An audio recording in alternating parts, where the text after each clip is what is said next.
श्रीसूक्तम्। हरिः ॐ हिरण्यवर्णां हरिणीं सुवर्णरजतस्रजां चन्द्रां हिरण्मयीं लक्ष्मीं जातवेदोम आवह ताम् आवह जातवेदो लक्ष्मीमनपगामिनीं यस्यां हिरण्यं विन्देयं गामश्वं पुरुषानहम् अश्वपूर्वां रथमध्यां हस्तिनादप्रबोधिनीं श्रियं देवीमुपभये शिर्मा देवी जुषतां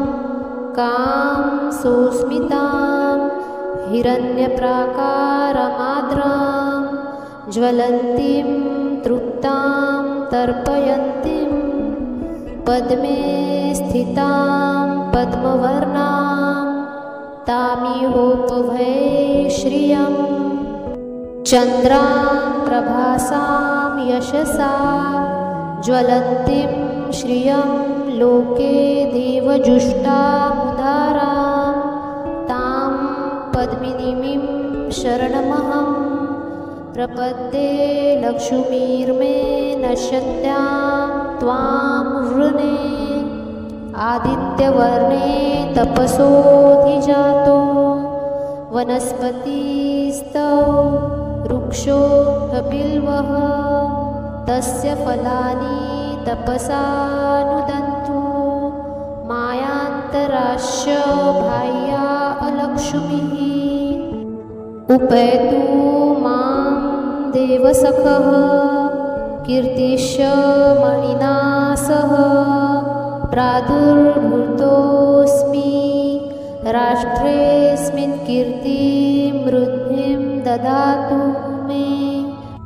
क्षुत्पिपासामलां ज्येष्ठां लक्ष्मीं नाशयाम्यहम् अभूतिमसमृद्धिं च सर्वां निर्नुद मे गृहात् गन्धद्वारां दुराधर्षां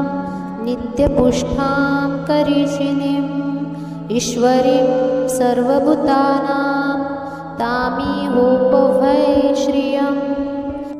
मनसः काममाकुतिं वाचः सत्यमशीमहि पशूनां रूपमन्नस्य मयि श्रीः श्रयतां यशः कर्दमेन प्रजाभूता मयि सम्भव कर्दं श्रियं वासय मे कुले मातरं पद्ममालिनीम् आपः सृजन्तु स्निग्धानि चिक्लितवसमे गृहे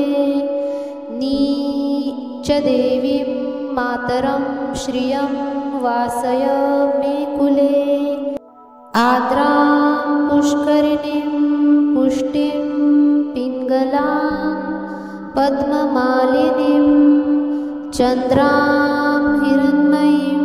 लक्ष्मीं जातवेदोम आवह